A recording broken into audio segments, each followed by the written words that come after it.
O sistema construtivo de paredes externas no hemisfério norte é bem diferente do que você está acostumado no Brasil. Porque no Brasil você não tem que ficar segurando o calor. Você, na verdade, você quer que o calor saia da sua edificação. Então você faz grandes aberturas, sempre mantém o ar passando, né? Essa que é a ventilação cruzada, mas isso já não vai acontecer no hemisfério norte, porque na maior parte do ano você vai ter um clima frio, né? Você vai ter temperaturas bem baixas. Então, com isso, você quer manter o seu envelope fechado, né? Não tendo grandes janelas, porque aí há a possibilidade de passagem de ar, né? Você não quer o ar circulando dentro desse sistema. Então, todas as aberturas vão ser fechadas cuidadosamente. Qualquer penetração que você tenha no seu envelope exterior é tratado com muito cuidado, justamente por isso, para evitar essa passagem de ar. Então, para você entender um pouco mais de quais são as opções de parede, por que você tem esses tipos de paredes, vamos olhar um pouquinho em como isso aconteceu, como é essa história, né? Então, primeiro eles tinham paredes feitas só de pedra, então eram duas layers, né, duas camadas, uma camada exterior e interior, de pedras que eram cortadas para caber e assentar uma na outra. Então não era uma coisa manufaturada, né? Você pegava a pedra e você cortava a pedra para que ela fosse assentada na parede. Então era uma coisa bem rústica, né? E os pedacinhos menores você quebrava e enchia aqui no meio. Então o que acontecia? Quando o ar com umidade ou as chuvas, né, penetrassem dentro dessa parede e encontrassem esse pocket aqui, né, esse bolso com essas pedras, você já vai ter uma temperatura um pouquinho maior, né? Você vai estar e o ar condensado, lógico, o ar úmido, quando ele encontra uma temperatura mais quente de onde ele está, ele começa a condensar. Então essa condensação ficava aqui dentro. Então isso mantinha era uma maneira que eles tinham de manter a água fora da edificação. Então, essas paredes eram bem largas por causa do material que você tinha disponível e para evitar que essa umidade chegasse dentro da casa, inclusive, né? Então, a única coisa que eles tinham para garantir que não ia haver um saturamento era o movimento de ar, era o sol que ia aquecer essa parede, e com isso essa umidade, esse saturamento ia sair, voltava para fora da parede, e aí no dia seguinte começava, né, esse ciclo novamente. Então, não era uma coisa infalível.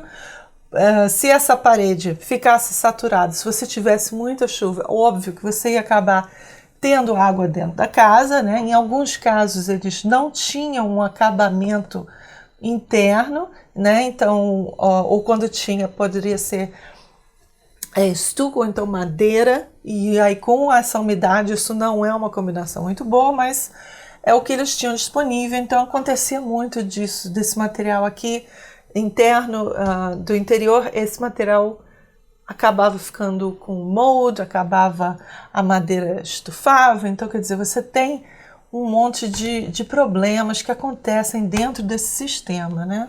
Então, para fazer hoje em dia, se você está trabalhando num prédio que tem essas circunstâncias, uma das maneiras que eles têm é fazer a aplicação de material de insulation aqui, então de material de waterproofing, né? Você pode fazer um spray de waterproofing por dentro, você pode injetar um pouco de dentro do meio dessas pedras, uns outros tipos de materiais que a gente pode falar mais tarde, que também seriam de waterproofing, que iriam espalhar aqui, né? Se você aplica e ele vai caindo, e aí ele faria uma camada de waterproofing aqui que já segura um pouco de entrar na casa, no caso de você ter uma construção histórica, né, que você está ainda querendo preservar, tá? Então, isso seria um sistema. Então, você vê que era uma parede muito mais larga, ocupava muito mais espaço, demorava muito para fazer, né? Então, não era uma coisa que não era um prédio que você construía rapidinho, né? Era uma coisa que demorava muito, então tinha um custo muito grande, tá? Então, depois, conforme o tempo passou, eles, com a utilização do novo material, né? Um outro material chamado brick. Então, quando você tem o brick, você sabe qual é o tamanho daquele brick. Então, você pode fazer uma parede mais certinha.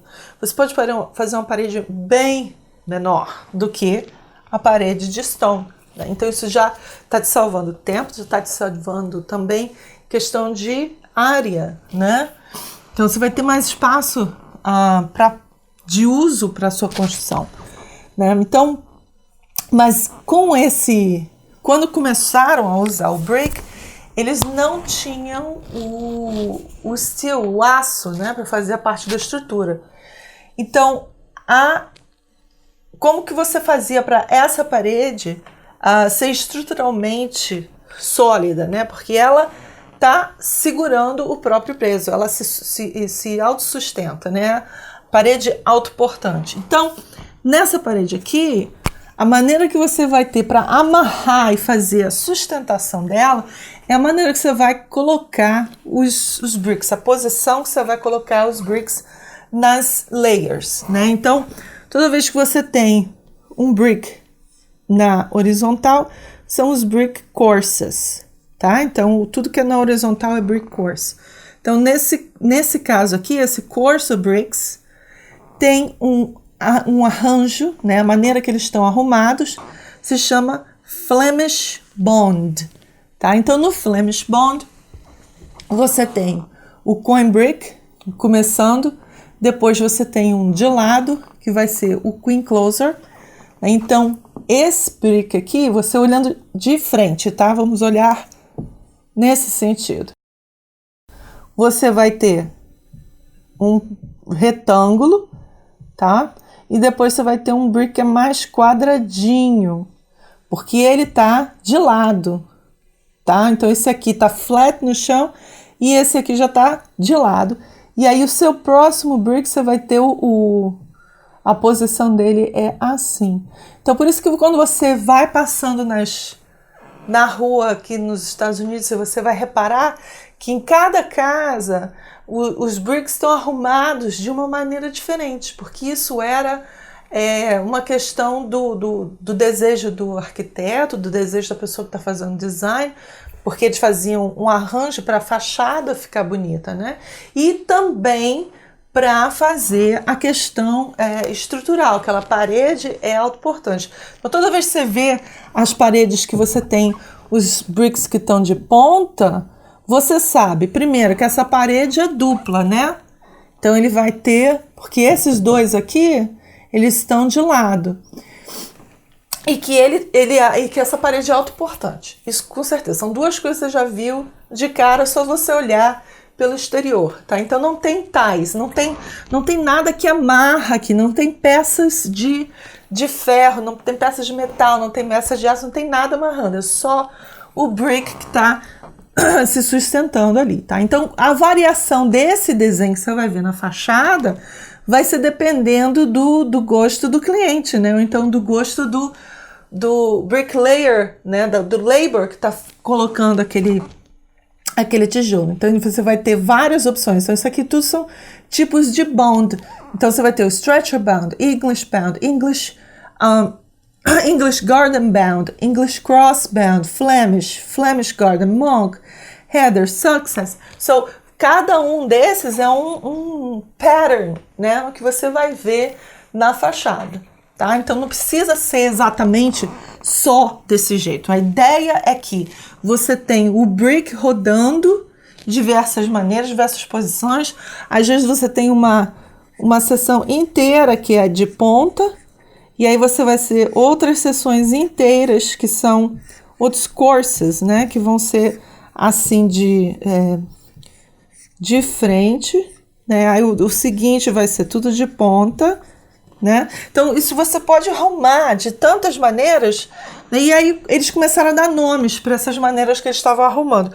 Mas o ponto principal é que essa parede é autoportante. Então, basicamente, é isso que eles precisavam falar, tá? E eles davam nome para cada uma dessas posições, né? Então, o que está flat no meio, ele é o stretcher brick. O que está no canto, flat no chão, é o coin brick. O que está de ladinho, que é um quadradinho menor, esse é o side queen closer, né? Então, isso vai mudando conforme o design que você escolheu, tá? Nesse momento aqui, você ainda vai ter uma estrutura interna de madeira, tá? Então, também você está sujeito a, se essa parede saturar, o que, óbvio, só 2 tijolos vai saturar, não é o suficiente, vai causar também mofo, vai causar que esse material interno vai acabar sendo destruído com o tempo, né? Então não é uma situação durável também, né? Então, novamente aqui, nesses casos, você vai ter que fazer vários tipos de remediações, né? Então, se você pegar um prédio histórico que tem essa condição, você vai ter que estar lidando também com problemas de água, basicamente, né? O que a gente lida uma parte do tempo, né? O grande fantasma da gente é sempre a água. No Brasil, a água também, porque chove muito e entra em tudo quanto é buraco, né? E aqui também, porque a água entrou, você já vai começar a ter destruição dos seus materiais de acabamento interno. Você não quer isso, né? Então, isso aqui, você já viu a solid wall, você já viu a solid stone wall, que são 2 elementos que você vai encontrar em prédios históricos. Agora, nos próximos vídeos, a gente vai ver para onde foi, como que eles evoluíram a partir desse material, né? Já houve uma evolução de como vai ser utilizado esse material, tá? Então, a gente vai fazer essa série de vídeos falando sobre as paredes externas, o sistema construtivo dessas paredes externas, tá? E eu vou fazer alguns detalhamentos básicos que todo arquiteto tem que saber para a cavity wall, que a cavity wall é a que a gente mais usa hoje nos Estados Unidos pelo custo e pela eficiência, tá? Porque mantém o calor dentro da casa, né? E mantém a umidade fora da construção. Então, isso é uma coisa que você tem que ter em mente quando você está construindo para o hemisfério norte. Manter o calor dentro e a água fora, tá? No Brasil, você quer manter ventilação cruzada, né? Você quer manter o ar circulando para que a casa fique fresca, para você não superaquecer, nem você ficar confortável e não ter uma conta de ar-condicionado muito grande. Mas, já que você está trabalhando agora com o hemisfério norte, você tem que ter isso em mente, tá? Água, calor. Então, a gente vê nos próximos vídeos a evolução dessas paredes.